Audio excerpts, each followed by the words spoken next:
Hey everybody, welcome back to Video Game So Tarek got an interesting update for you guys this evening on the Super Sega FPGA project, because the team behind it just recently did an interview with Time Extension answering some of the things from the original press release that didn't quite make sense or weren't detailed enough. Because when I received this press release in my email, I think I, along with the rest of the community, reacted with a little bit of skepticism in regards to what the Super Sega team was promising, what they were showing, and what they had forgotten to mention.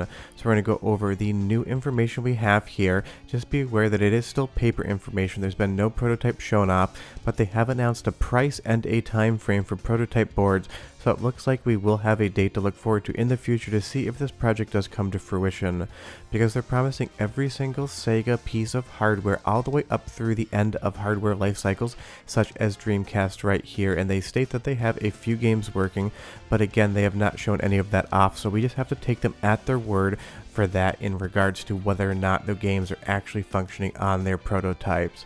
So this was the original press release saying that this FPGA/ASIC or application-specific integrated circuit retro gaming project was on its way, and the ASIC part of that kind of tripped us up a little bit, but it definitely is an FPGA project, at least from what the team is stating. And what they were trying to do is make every single Sega console all the way up through Dreamcast playable on one single FPGA device, which is not a small lift whatsoever.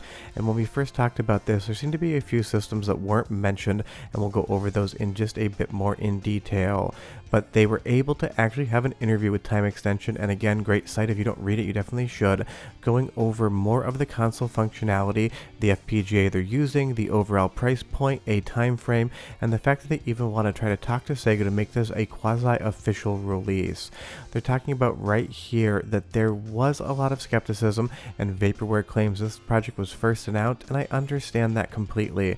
Sending out a PDF press release definitely does lead to a lot of questions, and then when they actually showed off the specs and the FPGA board within the photographs, we started to notice that the board that they were showing was not in any way, shape, or form a quote-unquote consumer product.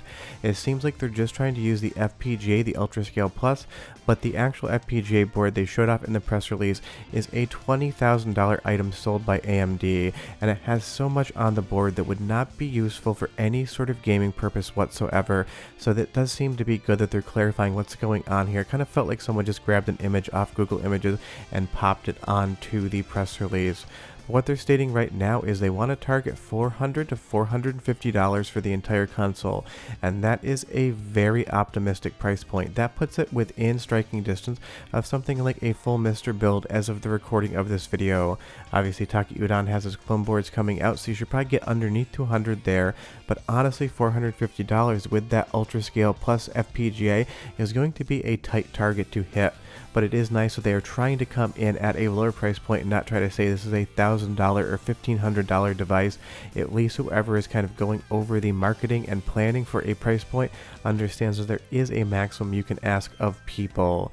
And you'll see here that they did say now that Sega 32X and Sega CD will be playable, although they do state that you're going to have an actual 32X if you want to be able to play those games, which is an interesting bit of information because it means they don't have an FPGA core for it and they aren't planning one.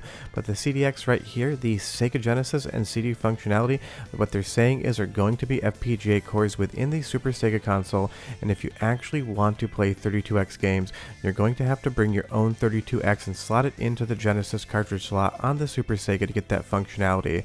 So that means some sort of hybrid FPGA and real hardware solution, and what it also means is that it doesn't look like they're taking any cores from the MiSTer FPGA project whatsoever, because a 99% complete 32X core already exists on that side of things. So basically what you'll have to do is put the 32X in that Mega Drive and Genesis slot right there, and that's definitely going to be a very interesting configuration and look for the overall console. And honestly, the people that don't like the case design, I totally get it. For me, it really doesn't matter whatsoever. They can make it whatever shape they want so long as it does what it says in the box. The other thing is they clarified what they were talking about with the CD-DVD reader-writer in the system, because if you're not aware, the Sega Dreamcast uses GD-ROMs. That's a G and a D, not C and a D, and that is a custom format developed by Sega and Yamaha that uses a specialized disc. They do say that they found a few that are available on the market, but honestly, this is going to be such a specialized part. It doesn't seem like, at least to me, that reading actual Dreamcast discs may be a thing that the Super Sega could potentially do. and that's totally fine. If you just need to add the files via an SD card or via files on a disk, that really doesn't bother me that much. But again, GD-ROM formatting is not something that can be read by 99.9% of optical drives, internal or external. There was a few back in the day on the market that could be used for this purpose, and pretty much if you download a Dreamcast game today, it came off one of those models. But if you put a Dreamcast disc in any sort of standard optical disc reader or writer, it's going to fall absolutely flat on its face when it tries to read it, and that's definitely something that they've been talking about. Additionally, they talked about the fact that most of Saturn and Dreamcast controllers are going to go through the USB hub. They're not putting controller ports on the front. And again, this is something that really doesn't bother me, makes total sense. You can adapt basically any controller you want over to USB. We see that all the time on the MiSTer FPGA side of things with basically zero latency whatsoever. So the fact that there's not a Sega Saturn or Dreamcast port on the front, I get that. It's probably a cost-saving measure, and to me, not really much of an issue whatsoever. As we move on again, they're talking about the fact that they do hope to have a prototype board after the holidays. Now be aware these are the Spanish holidays, not the US holidays. It doesn't mean July 4th, it doesn't mean Thanksgiving or Christmas. This means late September to October when they're talking about having that prototype to show. And they're also talking about the fact that they still have a few games running, and that the UltraScale Plus has between 100 to 200,000 logic elements involved. And you know, MiSTer's at 110, MARS FPGA's at like 175. So honestly, if they have a few games running, it still really to me begs the question, why are you not showing photographs of a prototype running something? You were in an interview with Time Extension, you said you had a few games working, so it doesn't really matter if the prototype boards aren't available yet. If you have a giant wired up piece of garbage sitting on a desk that happens to run a few Dreamcast games, send in photos, send in a video. People are really going to want to see that. And they're also additionally saying that they're trying to get in contact with Sega to make this an officially licensed product in some way, shape, or form. But then if you actually try to go to the SuperSega.com website as of today, it is offline. You get a site not found. And honestly, if that's not just Cherry from Pee-wee's Playhouse, I do not know what it is. Definite big Cherry vibes going on here. But the website is no longer up, but that doesn't mean that's a problem so much as that you just can't go to the website. And they're talking about, again, the price, the functionality, when it's going to become available, and then at the bottom here you're going to see they're talking about sort of the sales configuration of something like this. They haven't pinned down a release date yet, but they're hoping those prototypes are between September and October, and then they talk about raising money via a crowdfunding campaign to be able to get this off the ground. And honestly, that's the type of thing I don't usually say you should support, because you need to make sure this thing actually does everything it says before you put your money behind it.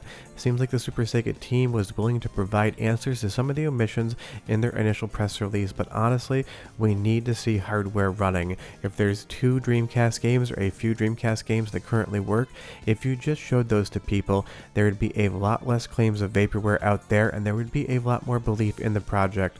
So again, we're just going to have to wait and see what happens in September or October, see if a prototype board photo exists, and see if we can actually get video demonstrations of this running everything it says it does. But those are the Super Sega updates. Leave me your thoughts down below. I'll update this video next time we have details, but we are done. Bye bye.